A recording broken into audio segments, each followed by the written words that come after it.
Well, you can imagine it's been a very difficult day for the relatives of the 32 who died. Many of them have been arriving. Yesterday as well as today, we came over on a ferry from the mainland with several of them, as well as members of the rescue services who were involved in getting 4,200 people from the boat behind me to the island to safety on that night a year ago. What happened to start off with this morning was a repositioning of the rock, a symbolic act. Now, if you remember when the Costa Concordia hit the reef, it took away a boulder with it that gouged this 230-foot gash in its side, and it was still embedded in the ship. What they did was take it out, and today they repositioned it back on the rock bed with a plaque on it remembering what happened on that day. After that, when the families had returned, because they watched that ceremony from a boat, they then went to the local church, the church where many of them were given succor after it happened. They were given hot soup and blankets to warm them up.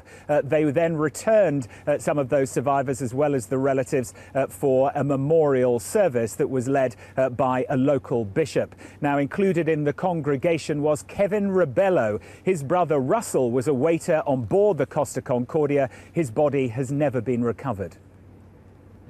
I couldn't sleep quite well, so because I've been constantly thinking it's going to be again the same agony even tonight, because it's going to be exactly that moment when all this happened. So, heart's beating a bit faster. A day of reflection, as you say, Robert, but there must be anger still among many of the people there.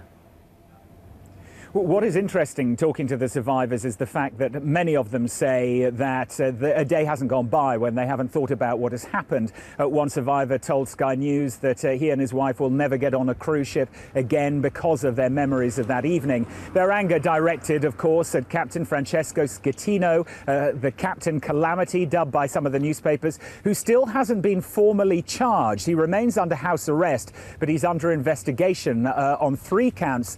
Firstly, of manslaughter, secondly of causing a shipwreck, and third of abandoning the ship while it hadn't been fully evacuated, and that of course has caused much of the anger.